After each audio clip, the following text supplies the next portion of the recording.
Thank you very much. Thank you. It's been really amazing to see all the stuff that's been going on this stage today. I'm really impressed with all the good work that it has been doing. So you're privileged to see all this stuff today. But thank you for inviting me here. How many of you have seen this movie, The Good, the Bad, and the Ugly?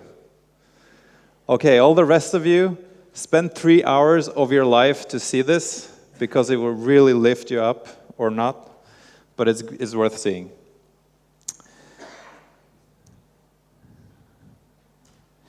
So I come from Catenda. We're building BIM Sync, which is a digital platform. It's a BIM server. It's a collaboration platform. It's a set of technology tools that you can use to embed in your own software. The idea is to build better together. It's all based on open BIM, open standards, and it has issue management, document management, model management. You can see the model, see all the models in your browser very easily. So that's what we do. We started in 2009. We spun out of Sintef, which is the largest independent research organization in Scandinavia. We're built on knowing how to build houses. We have carpenters and civil engineers as part of our staff. We know how to build complex IT systems. We have tens of thousands of IFC models in our servers today. And we have contributed a lot to building Smart International, building or developing the IFC standard, the BSSD, and so forth. Recently, the biggest real estate developer and the biggest construction company in Norway invested a minority share in Catenda, so we're well-funded and ready to move on. But in order to talk about the good, the bad, and ugly experiences of Norway, I'll start with the ugly. This looks nice and friendly, but the idea here is to not do this, which is to think about BIM in small blotches and do stuff within those small blotches. To explain a little bit further, if you have a very good BIM process over here, you do cool stuff, you can do things with the BIM, you're very well thought of and all that stuff, but you're completely forgetting that there is another BIM process all over there, and there is no communication between them. So you really have to think about the whole process, from you start thinking about the model, the building, whatever, through construction, through operations and maintenance, and even afterwards when you're archiving it for the next hundreds of generations to come. So you have to think about the whole picture. Otherwise, it will be sub-optimized and not really going forward. So, and we did this in Norway, unfortunately. The other thing that we're sort of thinking about too much is to put electricity on paper, in the sense that you're taking what you've written on something, you scan it into a PDF, and then you think, okay, I've digitized my data, I'm happy, I can move on. No, that's only doing a little bit for you to help you. What we really want to do is to convert that written stuff or that PDF or those things into real structured data that the computer can understand. So there's a big difference here. It's not just a PDF, it's real data. You understand that this is the door is 3 meters wide, or the flooring or the ceiling is 5 meters above you. You understand this, you can use it, apply it, analyze it. It's not just a PDF saying the door is 3 meters wide or whatever. So it's real data. That's important. And that kind of is a different thinking than just doing PDFs. So whatever you're thinking, start thinking much bigger. If you want to take small steps, that's fine, and I think that's the only way forward.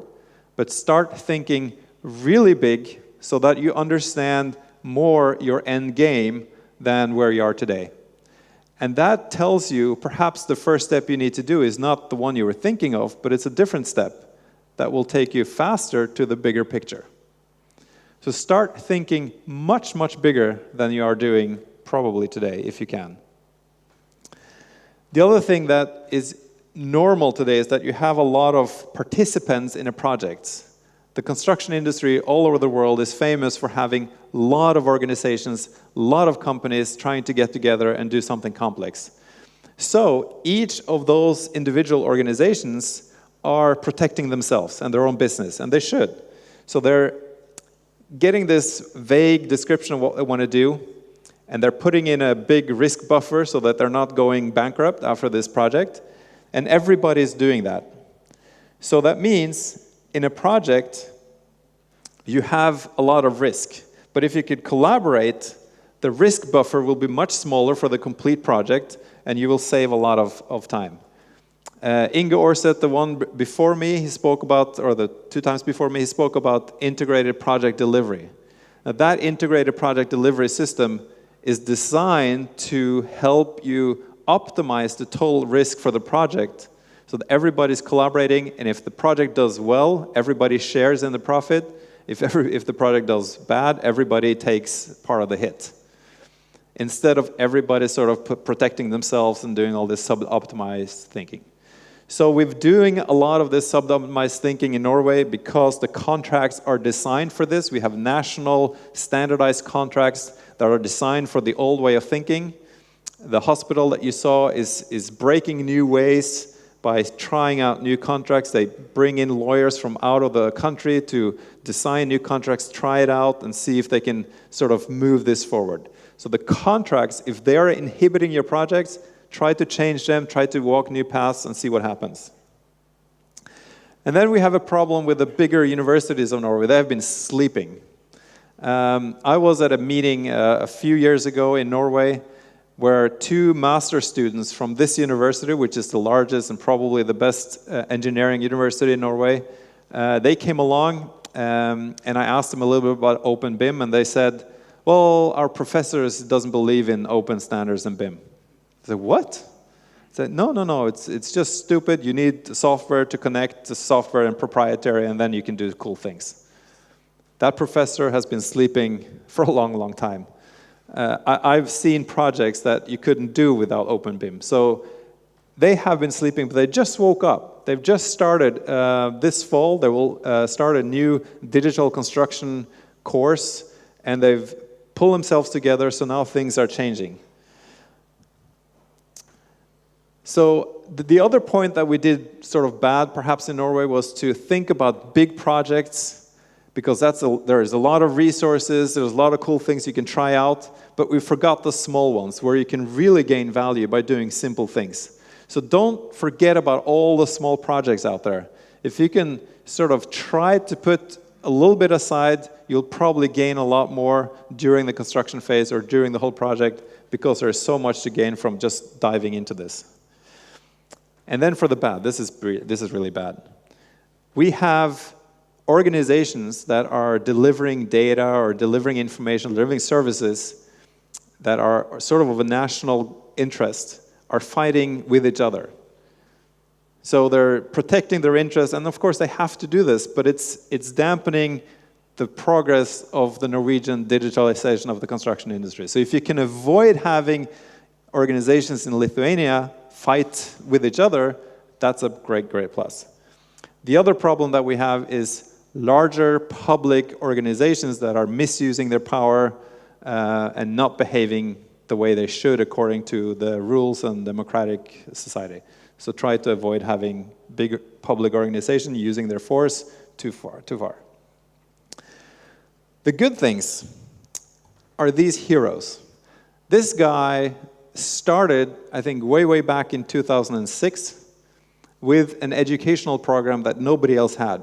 He took carpenters and plumbers and all that stuff that have been working on site into the classroom and taught them how to use BIM software, educated BIM technicians. Now, of course, there was 30 in the beginning, and everybody got a job right away. Now there are a lot of these educational institutions doing the exact same education, and we're producing a lot of BIM technicians, and everybody's still getting their jobs right away. So we're not educating enough. But this is one hero. Here's another hero. He works from a small municipality in Norway. And I saw him on stage once. He was talking about BIM in the municipality, and I thought, a small municipality, how can they do this? And they had BIM for every single building in their whole municipality. They had taken things really far with really few resources. And then there's another one that you've seen today. he is also a hero in Norway because he is part of a public big owner, and he has been pushing the industry really, really hard by demanding really, really high demands. And some people complain that it's too tough requirements, too high of a demand, and I say, no, it's not. I think that's the way you move things forward, by having a public owner that can really put their head on the sort of forward and say, this is what we want to do, this is what you have to deliver to me, I'm not accepting anything else. And it's pushing everything forward, so it's great. So, and then you have all these public big clients that have saying they want to use Open BIM, they want to have BIM in their projects, they want to do this, they want to do that. So having the public owners pushing this in Norway has been really, really good for us. I think that's one of the reasons why we're so far ahead or so far into the digitization process, because of all these public clients. And of course, as you have been doing here as well, Building Smart has played a crucial role in organizing ourselves. Because Building Smart, the Building Smart arena represents a neutral place where different competitors, different types of organizations can meet and talk on neutral ground. And they don't have an invested interest in a construction company, they don't have an invested interest in a public client, they don't have an invested interest in a software vendor. They're neutral and can then be a place where we all can meet. So Norway has put in quite a lot of resources in order to have a great presence in Building Smart International. We have created our own chapter. We used to be part of the Nordic chapter, just like you are, but we created our own chapter to have more presence and work more and gain more from this great international community. And that has been very beneficial for us. So we have also created all these arenas where we can meet, conferences like this. We have several of them. We're starting now to wonder if we have too many, if they're competing towards each other, or what we're going to do. But big conferences, small conferences, 5 people meeting, 3 people meeting, 100 people meeting, 30 people meeting. There are a lot of these arenas where we meet, talk, share ideas, and collaborate. And I think that has been very instrumental in moving us forward. And it's very important to be able to talk to each other across different domain, trades, industries. So the lawyer needs to understand what the plumber wants, the plumber needs to understand what the client wants, the client needs to understand what the engineer can do, and so forth. So you have to have this cross-cultural, cross-domain, cross-trade communication. It's hard, it's not easy, because we all have our different perspectives. But unless you can break that barrier, it's hard to bring a whole complex industry collaborating digitally all the way. Then finally, I want to show you something that we did with our software, and it's part of what was mentioned earlier today, just do it. We have in Norway something called, or we have 900 design sheets created by a research institute called SINTEF. It's 900 different design sheets telling you how to build well. So what we did was to take any building information model, and once we click on something in there, we can use Building Smart Data Dictionary and the other standards and classifications to translate that into Norwegian and ask an external knowledge system, what do you have about this thing that I can see? So that means we can take those 900 design sheets, which are essentially PDFs, and connect them to individual objects in the model. So we can take the right design sheet, connecting it to the right object, and start bringing in knowledge into the BIM world effortlessly. There are no secret sauce, there are no proprietary connections, and there is no need to do anything from either one. The BIM is from any software. This external knowledge base is whatever it is, as long as it has a URL you can search from, it's online, it works. So that's one way of using open standards to connect different worlds, start bringing in knowledge into this world. The other thing you can do is take Internet of Things. You have sensors around the building, and you can feed them into maybe a visual way of displaying your model. So you have access to an understanding of the data that your sensors are producing to make it easier to understand what you're looking at. So this is telling you this room is available, this room is not available, this has a bad CO2 level in there, this has not, and so forth.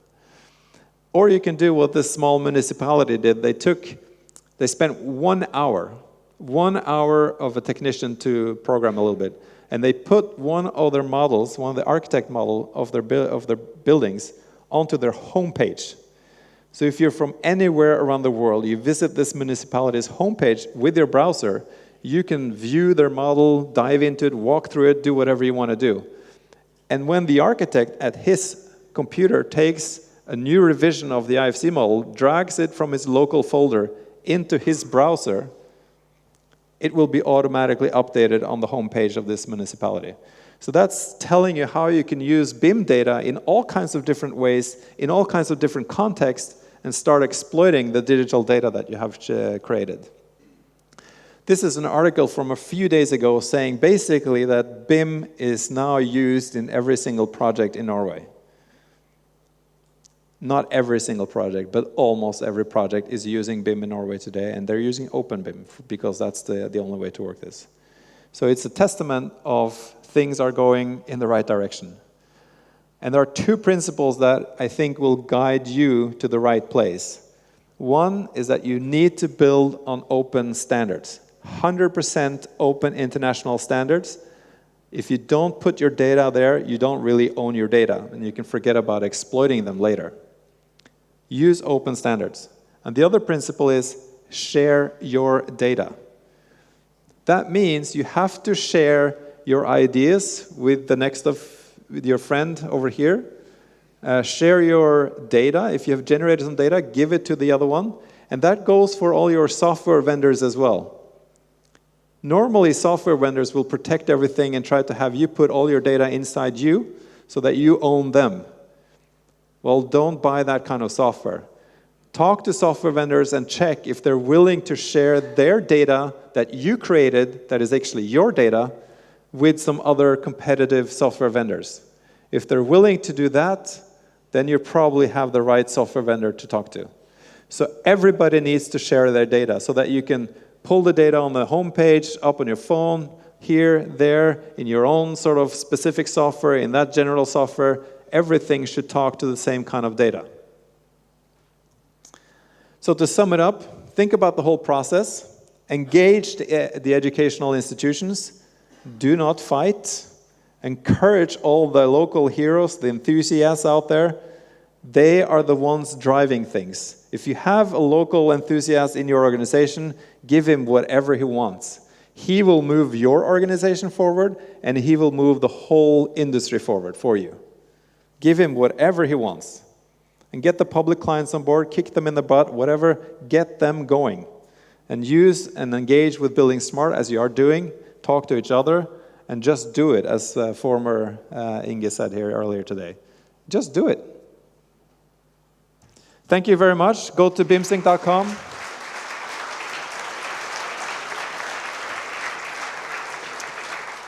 You can actually try it out for free if you want on bimsync.com. Yes, thank you. And a question from the audience. Do you have any experience, good, bad, or ugly, in applying BIM with rail or road infrastructure? It's a very good question, and it's getting started. We're just about to engage in a huge infrastructure project in Europe. We'll see what happens there. And we're using IFC all the way, so there's nothing else there.